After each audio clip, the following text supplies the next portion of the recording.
Hello guys, मैं सिद्धेश राव और आज हम लोग स्टार्ट करेंगे एक बहुत ही इंपॉर्टेंट चैप्टर जो हमारे एंट्रेंस पॉइंट ऑफ व्यू से, दैट इज इलास्टिसिटी। हम लोग ने अब तक उसके बेसिक्स तो देख लिए, अब हम लोग सिर्फ उसके एंट्रेंस पॉइंट ऑफ व्यू से जो कंसेप्ट्स है वो देखेंगे। बट उसके पहले हम लोग ने जो भी अब तक किए हमारे बेसिक लेक्चर्स में वो पहले हम लोग रिवाइज कर रहे थे। सो पहले हम लोग को पता होना चाहिए कि इलास्टिसिटी एक्चुअली में है क्या, इलास्टिसिटी है क्या, ये हमको पता होना चाहिए। तो बेसिकली हम लोग ने ये चैप्टर पढ़ने के पहले तक जितना भी हमारे मैकेनिक्स में काम किया था वो सब हम लोग ने रिजिड बॉडीज के लिए काम किया था। ना रिजिड बॉडीज क्या होता है? तो रिजिड बॉडीज वो बॉडीज है जो जरा भी डिफॉर्म नहीं होता है। अब सर ये डिफॉर्म क्या होता है? डिफॉर्म मतलब जो under the action of load या फोर्स अपना शेप या साइज या कुछ भी चेंज नहीं करता है, उसको हम लोग क्या बोलते हैं? रिजिड बॉडीज बोलते हैं। बट हमको पता है नेचर में ऐसा रिजिड बॉडीज तो होता ही नहीं है, क्योंकि नेचर में अगर मैं बात करूं तो फोर्स के या लोड के एक्शन के अंडर हमारा जो भी बॉडी है वो अपना शेप या साइज या जो तुम्हारा लेंथ है वो चेंज होता ही है उसका। तो इसके लिए हम लोग को यहाँ पे पहले इलास्टिसिटी समझना पड़ेगा क्या होता है। अब रिजिड बॉडीज एक होता है इलास्टिक बॉडीज और एक होता है प्लास्टिक बॉडीज।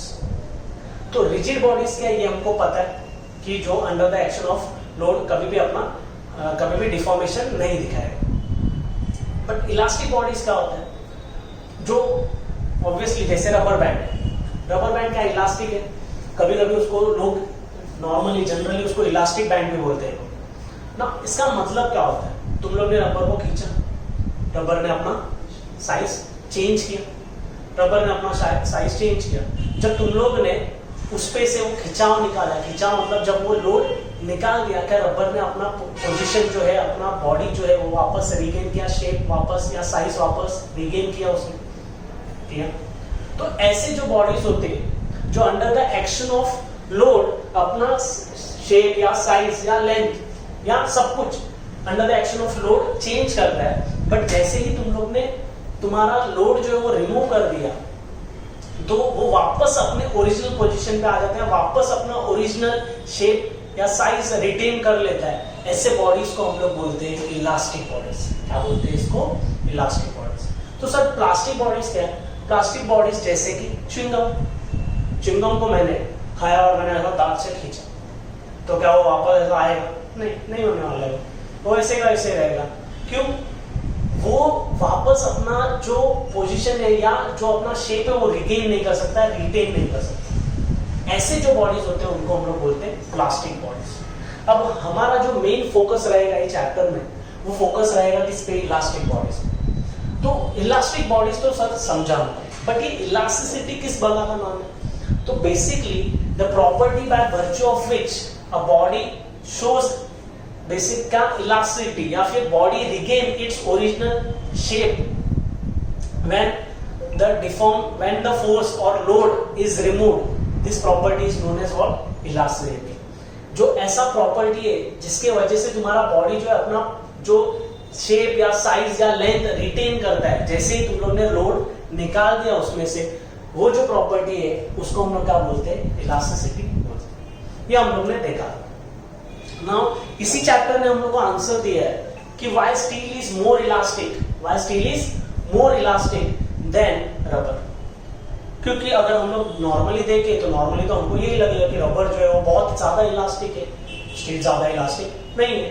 बट अगर मेरे को एग्जाम में ये क्वेश्चन आया कि arrange the following in order of the elasticity, तो मेरे को दिया स्टील और रबर फॉर एग्जाम्पल, और मैंने रबर को, मेरे को लगा कि रबर ज्यादा इलास्टिक है, स्टील कम इलास्टिक है, तो मैंने rubber is greater than steel, elasticity जो है वो रबर का ज्यादा है ग्रेटर किससे? स्टील से। अगर मैंने वो ऑप्शन टिक किया, मेरे को वो लोग रॉन्ग है। अब ऐसा रीजन क्या?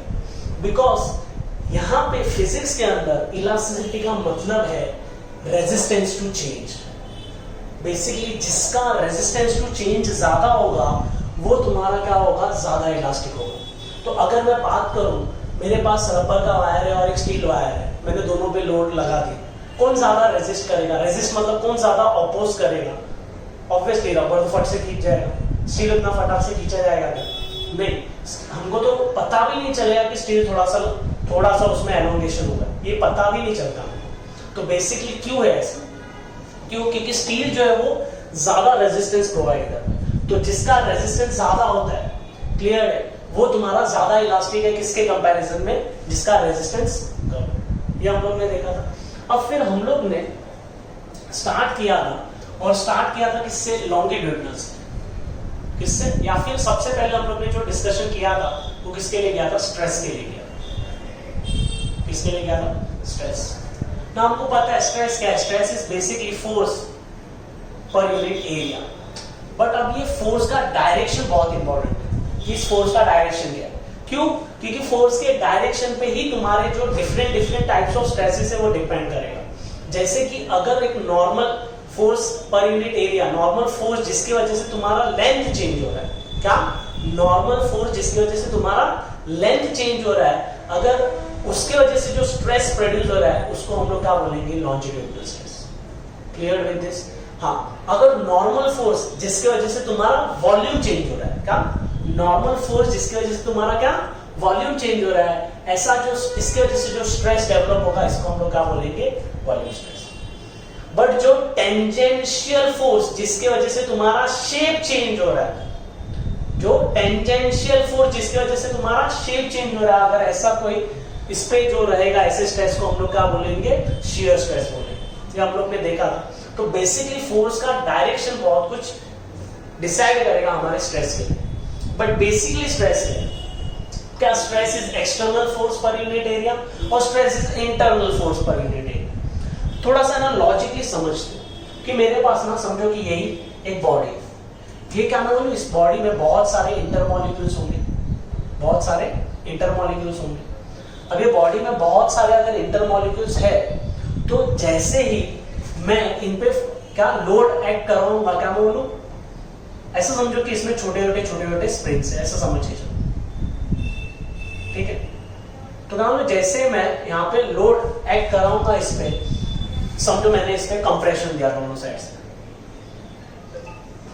इसका साइज जो है वो चेंज हो जाएगा या शेप जो है वो भी चेंज हो जाएगा। और ये सबके सब स्प्रिंग, जैसे स्प्रिंग पे मैंने फोर्स अप्लाई किया तो कैसे अंदर की तरफ चला गया, वैसे ये भी सब अंदर की तरफ चले गए। तो ये अंदर की तरफ तो गए, इन्होंने अपना शेप या साइज चेंज किया किसकी वजह से? एक्सटर्नल फोर्स की वजह से, जो हम लोग ने फोर्स प्रोवाइड किया उसकी वजह से। बट जैसे ही मैं फोर्स निकाल दूंगा, जो डिफॉर्म्ड फोर्स है वो मैंने निकाल दिया, तब क्या होगा? अगर ये बॉडी इलास्टिक है तो ये वापस ट्राई करेगा, कोशिश करेगा अपना वापस जो ओरिजिनल शेप या साइज या डायमेंशन था वापस रिटेन करने का। बट वो जो रिटेंशन होगा ओरिजिनल, वो किसकी वजह से होगा? बाहर की वजह से कि जो अंदर फोर्स डेवलप होगा उसकी वजह से। बट सर अंदर तो कोई फोर्स दिख रहा ही नहीं। क्या बोलो? By Newton's third law of motion every action has an equal and opposite reaction. तो अंदर एक equal and opposite reaction develop होगा, तो जो रिगेन होगा, जो डायमेंशन रिगेन करेगा वो किसकी वजह से होगा? तुम्हारे रिएक्शन की वजह से। अब ये कौन सा वाला फोर्स है? अंदर वाला या बाहर वाला? अंदर वाला। तो अगर ये अंदर वाला फोर्स है तो स्ट्रेस क्या हो जाएगा? Stress will be internal restoring force per unit area. क्या हो जाएगा? Stress will be internal restoring force per unit area. Clear with this? But in equilibrium condition जितना बाहर वाला है उतना ही अंदर वाला होगा। इसके लिए हम लोग को जो भी फोर्सेस देते थे न्यूमेरिकल्स में, जब भी इक्विलिब्रियम कंडीशन जनरली मेंशन नहीं होता है, बट फिर भी हम लोग को जो फोर्सेस दिए जाते हैं हम लोग समझते हैं कि वही फोर्स पर यूनिट एरिया क्या हो रहा है? स्ट्रेस हो रहा है। बट हमको पता है अंदर से कि वो क्या है? अंदर वाला फोर्स है, जिसको हम लोग क्या बोलते हैं? Internal restoring force per unit area. तो स्ट्रेस स्टार्ट किया था हम लोग ने ना। फिर इसका यूनिट क्या होगा? इसका यूनिट बहुत सिंपल है, क्या हो जाएगा? फोर्स का न्यूटन, न्यूटन एरिया का मीटर स्क्वायर, तो न्यूटन पर मीटर स्क्वायर या डाइन पर सेंटीमीटर स्क्वायर। इसका डायमेंशन आता है सबको, डायमेंशन क्या होगा? तो डायमेंशन फोर्स का यूनिट क्या है? बेसिकली न्यूटन है। बट जनरली मैं डायमेंशन रट्टा मार के नहीं रखता सबके, मैं जनरली उनके बेसिक यूनिट से डायमेंशन निकालता हूँ। जैसे अगर मेरे को न्यूटन को कन्वर्ट करना है तो न्यूटन का क्या होता है? किलोग्राम मीटर पर सेकेंड स्क्वायर, ठीक है, डिवाइड बाय मीटर स्क्वायर। तो क्या हो जाएगा? किलोग्राम पर सेकेंड स्क्वायर मीटर इनवर्स। तो यहाँ पे क्या आएगा? L -1 T -2। ये किसका डायमेंशन होगा? तुम्हारा स्ट्रेस का। क्या हो जाएगा? L -1 M1 T -2, L -1 M1 T t minus 2। सो इसके बाद में फिर हम लोग ने क्या देखा था, इसके बाद में हम लोग ने स्ट्रेन स्टार्ट किया था। इसके बाद में क्या देखा था हम लोग ने, स्ट्रेन देखा था। Now strain was what, strain was basically change in dimension, change in dimension per unit original dimension। यहाँ basically change was ratio of change in dimension to original dimension। strain was ratio of change in dimension to original dimension। यहाँ change is basically strain is basically change in dimension per unit original dimension। इसका कुछ unit है क्या बच्चा? नहीं, obviously change in dimension कुछ भी, जो भी डायमेंशन होगा। अच्छा, जैसे कि लॉन्गिट्यूडिनल स्ट्रेन है अगर, तो लॉन्गिट्यूडिनल स्ट्रेन का क्या होगा, छोटू एल अपन मोटू एल। तो छोटू एल क्या है, मीटर में मेजर होगा, मोटू एल किस में मेजर होगा, मीटर में। दोनों कैंसिल होगा। It is dimensionless and unitless quantity, it is dimensionless and unitless quantity.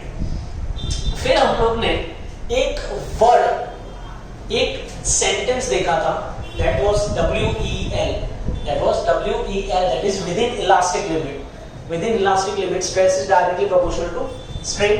हम लोग ने उससे फिर क्या निकाला था, यंग्स मॉड्यूलस। क्या निकाला था हम लोग ने, यंग्स मॉड्यूलस।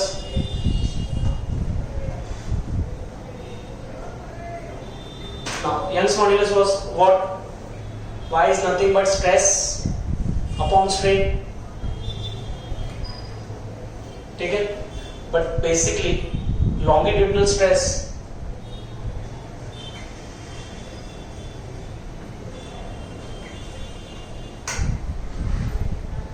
अपॉन क्या, लॉन्गिट्यूडिनल स्ट्रेन था ये, या tensile stress upon tensile strain था। अच्छा, लॉन्गिट्यूडिनल स्ट्रेस क्या आएगा हमको, F बाय A, और लॉन्गिट्यूडिनल स्ट्रेन क्या था, छोटो एल अपॉन मोटो एल। तो क्या मिलेगा, F बिग एल अपॉन ए स्मॉल एल। क्या मिलेगा, F बिग एल अपॉन ए स्मॉल एल।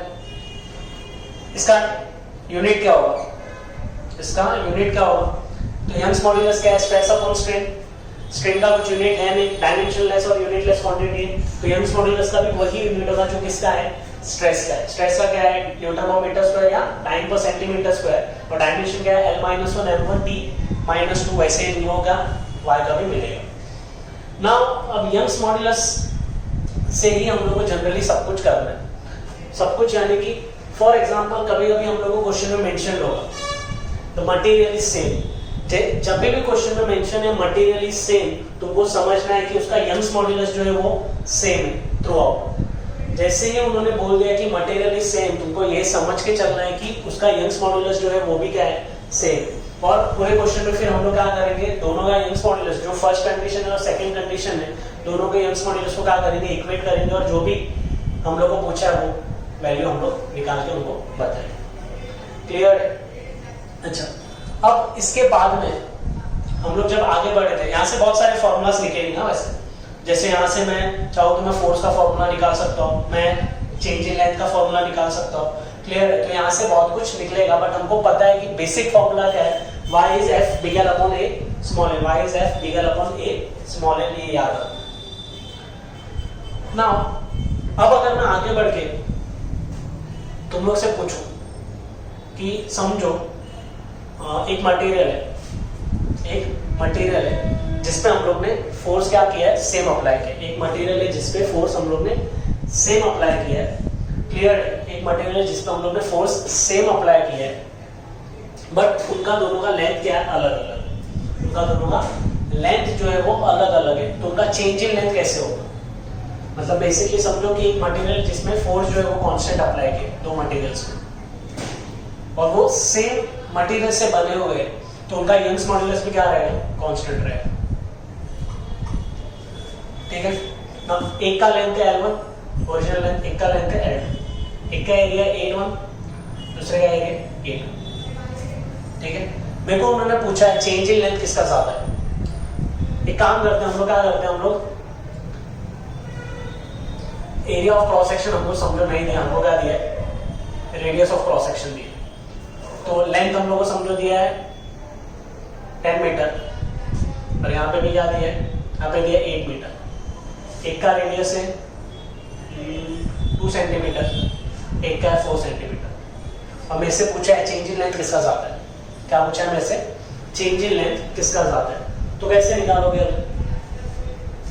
बेसिकली क्या मैं बोलूं, हमारे पास ये फॉर्मूला, छोटा एल का फॉर्मूला अगर मैं निकालूं तो छोटा एल का फॉर्मूला क्या आएगा? That will be F big L upon A Y. यहां से अगर मैं निकालूं तो क्या मिलेगा? F big L upon A Y. क्या बोलूं? एफ और वाई तो क्या कांस्टेंट है, तो छोटा एल किससे प्रोपोर्शनल होगा? एल बाय ए। अब ए किससे प्रोपोर्शनल है? आर स्क्वायर से। तो छोटा एल किससे प्रोपोर्शनल होगा? एल बाय आर स्क्वायर से। तो मेरे को क्या करना है? मेरे को सिंपली ये जो दिया है, जो कंडीशंस दी हुई है, फर्स्ट कंडीशन और सेकंड कंडीशन को सॉल्व करना। मतलब मैं दोनों का एल बाय आर स्क्वायर का रेशियो निकालूंगा। तो फर्स्ट का क्या आएगा? 10/4 दैट इज अप्रोक्सीमेटली 2.5। और सेकंड का अगर मैं निकाल रहा हूं तो क्या आएगा? 8/16। क्या ये 8/16 मतलब 1/2 मतलब 0.5 के आसपास आएगा। तो किसका एल बाय आर स्क्वायर का रेशियो ज्यादा है? फर्स्ट वाले का। तो एल बाय आर स्क्वायर का रेशियो जिसका ज्यादा होगा उसका चेंज इन लेंथ भी क्या होगा? ज्यादा होगा। ये याद रखना। Under same force and same material, under same force and when the material is same, जब तुम लोग से उन्होंने पूछा कि किसका चेंज इन लेंथ ज्यादा होगा, क्या किसका चेंज इन लेंथ ज्यादा होगा, तो तुमको हमेशा याद रखना है कि जिसका एल बाय आर स्क्वायर का रेशियो है, जिसका एल बाय ए का रेशियो जिसका ज्यादा होगा उसका चेंज इन लेंथ भी क्या होगा? ज्यादा रहेगा। ठीक है, जिसका चेंज इन लेंथ किसका ज्यादा होगा? जिसका एल बाय ए या एल बाय आर स्क्वायर का रेशियो ज्यादा होगा उसका चेंज इन लेंथ भी ज्यादा होगा। अच्छा, अब अगर मेरे से उन्होंने पूछा the length of the body, length of the body becomes double under the action of load. The length of the body becomes double under the action of load. और मेरे से उन्होंने पूछा कि स्ट्रेन कितना होगा। क्या पूछा मेरे से कि स्ट्रेन कितना होगा इस बॉडी में, वो मेरे को निकालना। तो कैसे निकालोगे? बेसिकली तुम्हारा जो एल डैश है वो कितना हो गया? 2l। तो छोटा l क्या रहेगा? छोटा l is basically l dash minus l, that is 2l minus l। कितना? l। स्ट्रेन क्या आएगा फिर? स्ट्रेन आएगा l upon l, that is 1। Basically क्या मिला है मेरे को? Unity. In this case when the strain is unity, तुमको ये याद रखना है कि Young's modulus is basically stress of the material. Young's modulus is basically stress of the material. Clear with this? अच्छा, इसके बाद में फिर हम लोग से पूछा the elongation under the action of own load. ठीक है, what is the elongation under the action of its own load? तो कैसे निकालोगे फिर? In that case मेरे पास समझो एक वायर है, ठीक है, जिसका लेंथ है L, और मेरे को क्या निकालना है कि under the action of its own load change in length कितना होगा। Under the action of its own load जो चेंज इन लेंथ है वो कितना है। तो बेसिकली तुम लोग को ये याद रखना है यहाँ पे कि इसका जो ओन वेट होगा वो कहाँ पे एक्ट करेगा? तो वो एक्ट करेगा सेंटर पे, सेंटर ऑफ मास पे। सेंटर ऑफ मास कहाँ पे रहेगा? इसका L/2 पे। अगर सिलेंड्रिकल वायर है तो ये क्लियर है। तो हम लोग यहाँ से कैसे निकालेंगे फिर चेंज इन लेंथ? तो बेसिकली हम लोग को ये याद रखना है कि यहाँ पे इसका हम लोग को अगर यहाँ पे दिया हुआ है क्या? mg, और ये क्या हो जाएगा? L/2 अपॉन क्या मिलेगा यहाँ पे? ay। इससे मैं क्या निकाल सकता हूँ? चेंज इन लेंथ निकाल सकता हूँ। Clear with this? तो पहले ये पूरा स्क्रीनशॉट लेके रखो, फिर हम लोग आगे बढ़ेंगे।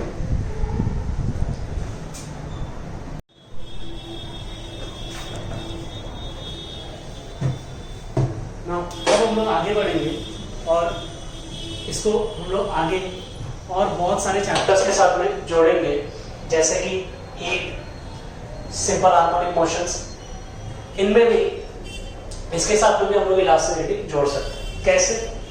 तो बेसिकली हीट में अगर याद हो तो लीनियर एक्सपांशन में बेसिकली क्या होता था?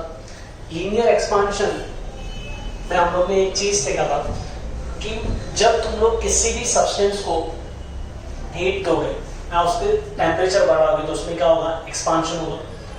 Now that expansion can be of 3 types, linear, areal and volumetric.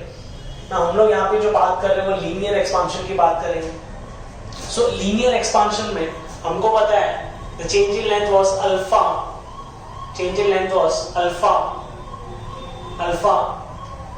L delta T या delta theta, where delta T या delta theta is change in temperature. क्या मैं ये जो ओरिजिनल लेंथ है क्या मैं उसको यहाँ पे लेके आ सकता हूँ? तो ये क्या मिलेगा मेरे को, change in length per unit original length या change in length upon original length. और ये जो change in length upon original length जो है इसको हम लोग क्या बोलते हैं, change in length upon original length को हम लोग क्या बोलते हैं, स्ट्रेन. तो क्या मैं बोल सकता हूं थर्मल स्ट्रेन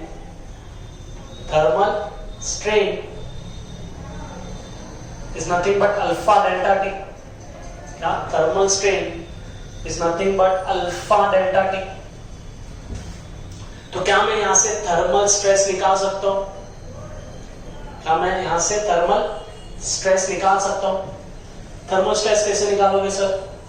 क्या मान लो हम लोग को पता है कि y is stress upon strain, तो स्ट्रेस क्या हो जाएगा, y into strain. क्या मैं लिख सकता हूं stress is nothing but y into strain.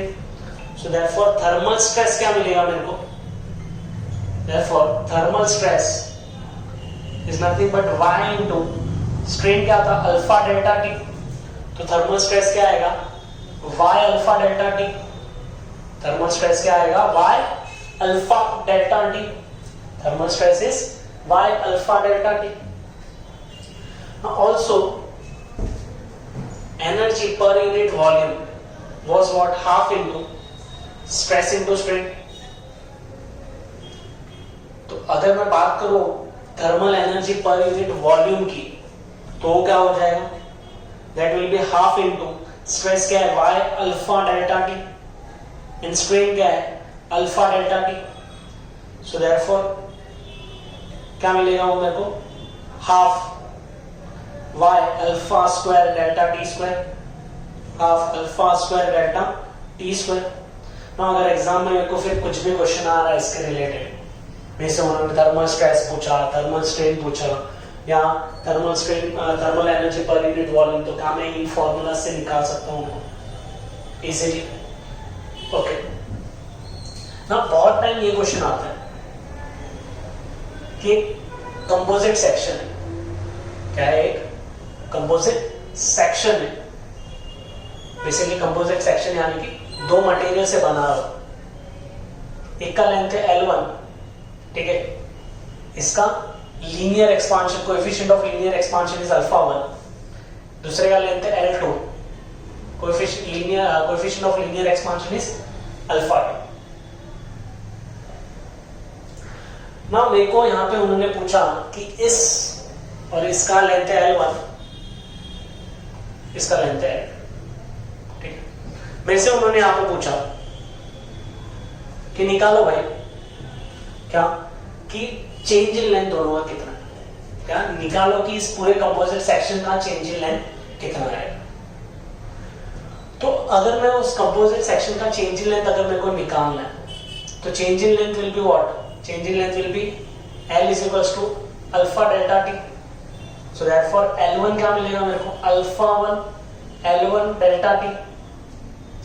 L2 क्या मिलेगा, alpha 2 L2 delta T. Delta T1 delta T2 रहेगा क्या, नहीं, ऑब्वियसली टेम्परेचर जो है वो सेम ही रहेगा, दोनों का चेंज इन टेम्परेचर. तो टोटल चेंज इन लेंथ क्या मिलेगा, total change in length will be L1 plus L2 that equals to alpha 1 L1 delta T plus alpha 2 L2 delta T. So therefore final क्या मिलेगा, यहां से कुछ common delta T, अंदर क्या बचेगा, L1 अल्फा 1, क्या बचेगा L1 alpha 1 plus L2 alpha, क्या बचेगा L1 alpha 1 plus L2 alpha. But sir ये तो बहुत इजी क्वेश्चन, अगर ये आए तो हम तो ऐसे डायरेक्टली भी कर सकते हैं, बट क्वेश्चन में ये नहीं आएगा. क्वेश्चन में आएगा कि क्या मैं बोलूं चेंज इन टेम्परेचर की वजह से, जैसे जैसे टेम्परेचर राइज होगा ये जो कंपोजिट सेक्शन है उसका लेंथ में एक्सपांशन होगा।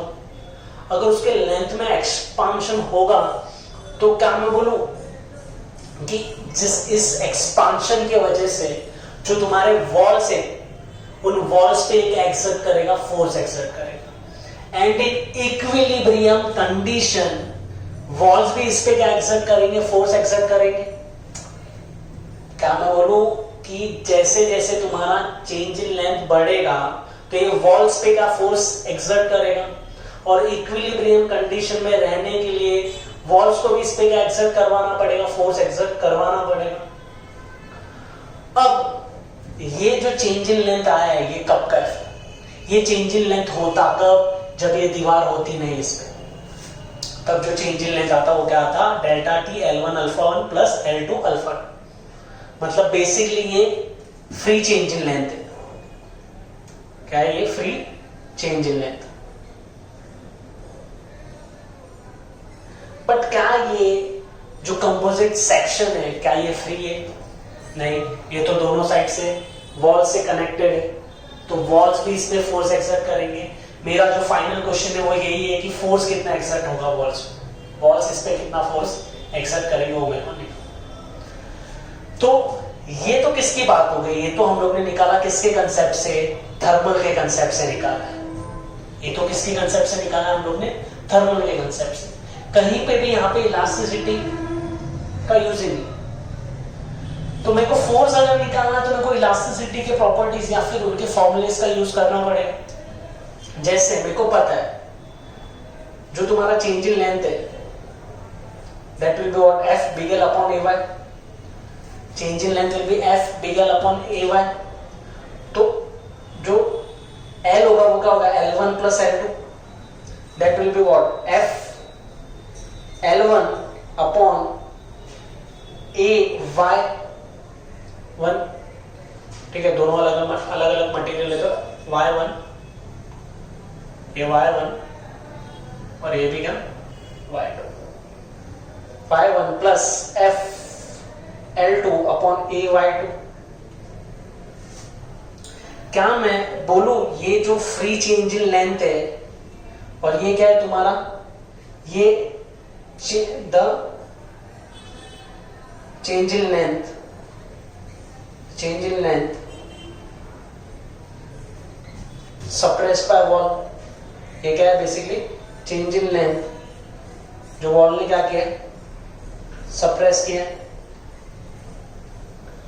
क्या बोलो ये जितना फ्रीली एक्सपांड हो सकता था वॉल्स भी क्या करेगा? उतना ही अंडर इक्विलिब्रियम कंडीशन उतना ही उसको रोक पाएगा। तो बोलो ये L और ये L क्या है? दोनों इक्वल है। तो क्या मैं बोल सकता हूं delta T L1 alpha 1 plus L2 alpha 2 will be equal to what? Will be equal to F L1 upon AY1 plus F L2 upon AY। ना यहां से कुछ कॉमन दिख रहा है। कॉमन क्या है? F by A। कॉमन क्या है? F by A।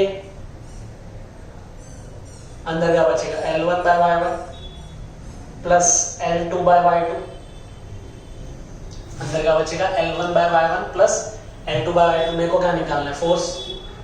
तो ये A ऊपर जाएगा, वहां पे मल्टीप्लाई होगा A delta T L1 alpha 1 plus L2 alpha 2 upon L1 by Y1 plus L2 by Y2। अब क्या मेरे को क्या करना है? यहाँ पे सिर्फ वैल्यूज सब्स्टिट्यूट करना है, आंसर निकालना। Clear with this? मेरे को क्या करना है? सिर्फ वैल्यू सब्स्टिट्यूट करना है, आंसर निकालना। बेसिकली याद रखो कि जब भी मेरे को एकदम बेसिक्स किसी भी चैप्टर का मेरे को पता है तो मैं उस पर बहुत आगे तक बढ़ सकता हूँ। यहाँ पे हम लोग ने क्या किया? यहाँ पे हम लोग ने हीट के जो थर्मल एक्सपांशन के जो कंसेप्ट है उनको हम लोग ने रिलेट किया है किनके साथ में? इलास्टिसिटी के साथ। क्लियर है? तो ये एक्सपांड होगा और यहाँ पे चेंज इन लेंथ क्या आया? और जो फ्री चेंज इन लेंथ है वो और the change in length suppressed bye wall दोनों क्या अंडर इक्विलिब्रियम कंडीशन दोनों क्या रहेगा? सेम रहेगा, इक्वल रहेगा। मैंने उनको इक्वेट किया और क्या किया फिर? फोर्स जो एक्सर्ट करेगा walls of the container composite section में वो हम लोग ने निकाला। Clear with this? तो पहले इतना पूरा अच्छे से समझ लो, पूरा नोट डाउन करो। फिर हम लोग आगे बढ़ते हैं।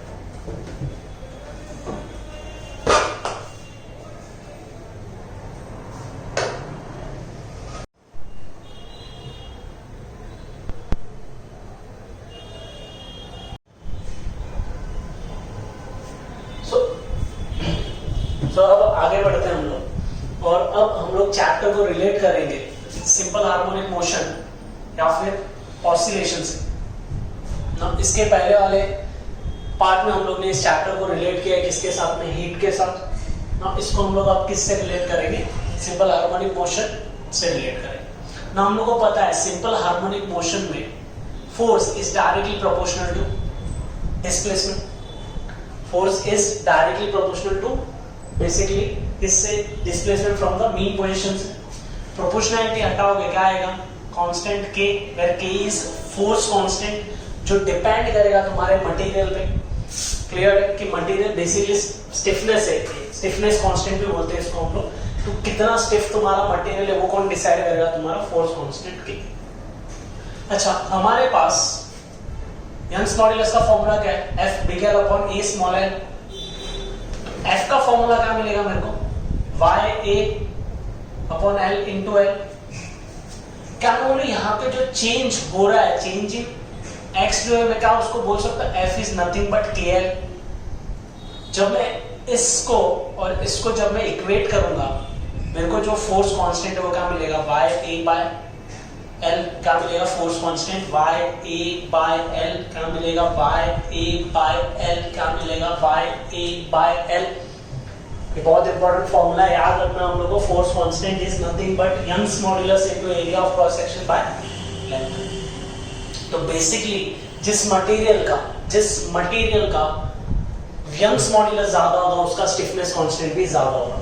क्या, जिस मटेरियल का यंग्स कांस्टेंट ज्यादा होगा उस यंग्स मॉड्यूलस ज्यादा होगा उस मटेरियल का स्टिफनेस कोएफिशिएंट या फिर जो तुम्हारा बेसिकली फोर्स कांस्टेंट है वो भी ज्यादा होगा। क्यों, क्योंकि एरिया जो है, area of cross section and length of the material, ये हम लोग हमारे हिसाब से डिसाइड कर सकते हैं। बट क्या यंग्स मॉड्यूलस हम लोग हमारे हिसाब से डिसाइड कर सकते हैं, नहीं। तो यंग्स मॉड्यूलस जो है वो कांस्टेंट है, वैसे फोर्स कांस्टेंट जो है वो भी क्या रहेगा, एक मटेरियल के लिए कांस्टेंट है।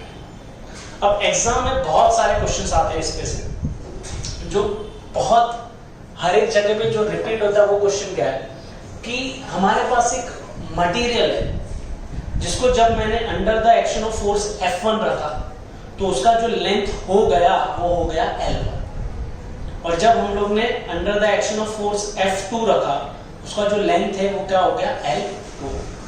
क्या हम लोग ने क्या जब फोर्स F1 उस पे F1 के अंडर रखा तो उसका चेंज इन लेंथ हुआ, फाइनल लेंथ वो कितना था, L1। और जब हम लोग ने F2 के अंडर रखा जो उसका फाइनल लेंथ था वो कितना था, L2।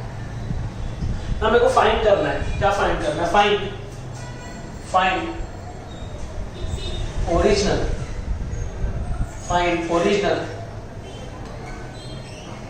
Length of wire. क्या फाइंड करना है मेरे को, original length of wire find करना। तो कैसे स्टार्ट करूंगा मैं, क्या मैं बोल सकता हूं, पहले वाला जो फाइनल लेंथ था वो क्या था, L1। क्या बोलो, L1 is nothing but L original length plus change in length. L1 is Motu L plus Chhotu L। मतलब क्या बोलो, L1 जो होगा वो क्या हो जाएगा, मोटू L प्लस छोटू L1। तो L1 जो है that will be L plus L1। इस फॉर्मूले से क्या मैं बोल सकता हूं, L is nothing but F by K, क्योंकि फोर्स हम लोग को दिया है ना, हम लोग को थोड़ी चेंज इन लेंथ दी।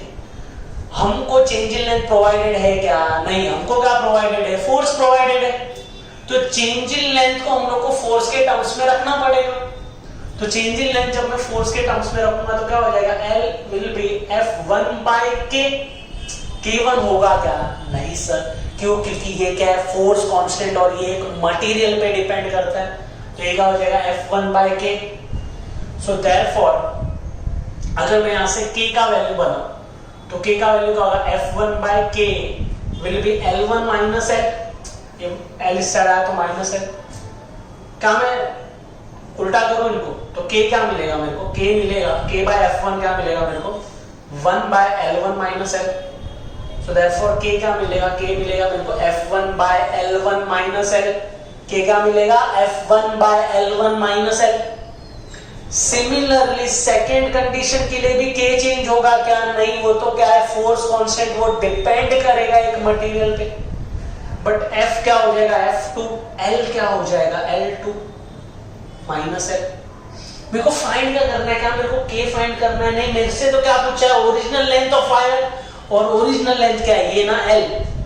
क्या मैं इस के को और इस के को, क्योंकि ये तो दोनों कांस्टेंट है, मटेरियल सेम, तो दोनों को इक्वेट करो। So therefore from equation 1 and 2 क्या मिलेगा मेरे को? F1 by L1 minus L is equals to F2 by L2 minus L। इसको उठा के इस साइड भेजो तो F1 into L2 minus L is equals to F2 into L1 minus L। So therefore F1 L2 minus F1 L is equals to F2 L1 minus F2 L। So therefore ये F2 L1 इस side लोगे, ठीक है, और इसको उस side भेजोगे तो F1 L2 minus F2 L1 is equals to F1 L minus F2 L। कुछ कॉमन दिख रहा है क्या? कॉमन उस साइड से L कॉमन, क्या कॉमन? L कॉमन, अंदर क्या बचेगा F1 minus F2। So final answer क्या आएगा हमारा? Final answer will be L is equals to F1 L2 minus F2 L1 upon F1 minus F। Clear with this? ये हमारा क्या है final answer. This is nothing but original length. अब मेरे को क्वेश्चन में कुछ भी दिया होगा, मेरे को क्या करना है? सिर्फ वैल्यू सब्स्टिट्यूट करना और मेरे को आंसर लिखा। Clear with this? तो हम लोग ने अभी के पूरे लेक्चर में हम लोग ने किस पे डिस्कशन किया है? हम लोग ने अभी के पूरे लेक्चर में सिर्फ और सिर्फ डिस्कशन किया है लॉन्गिट्यूडिनल स्ट्रेस और लॉन्गिट्यूडिनल स्ट्रेन और उनके यंग्स मॉड्यूलस पे। ये पहले अच्छे से पूरा गो थ्रू करो, अच्छे से पूरा समझो, डिटेल में समझो। हम लोग जब नेक्स्ट लेक्चर में बात करेंगे तो हम लोग बात करेंगे बल्क मॉड्यूलस की, और हम लोग सोचेंगे कि एक पार्ट खत्म हो जाए यहीं पे, मतलब नेक्स्ट लेक्चर में हम लोग ट्राई करेंगे कि समाप्त हो जाए पूरा चैप्टर जो है। बट फिलहाल के लिए आई होप जितना भी करा है सब कुछ समझा। इसमें से ये बहुत इंपॉर्टेंट है समझना है कि फोर्स कांस्टेंट जो है वो किस पे डिपेंड करेगा? Force constant depends on Young's modulus, तो मटेरियल। क्लियर? बेसिकली मटेरियल पे डिपेंड करेगा। Clear with this? तो अंटिल नेक्स्ट टाइम, चलो नोट डाउन कर लो।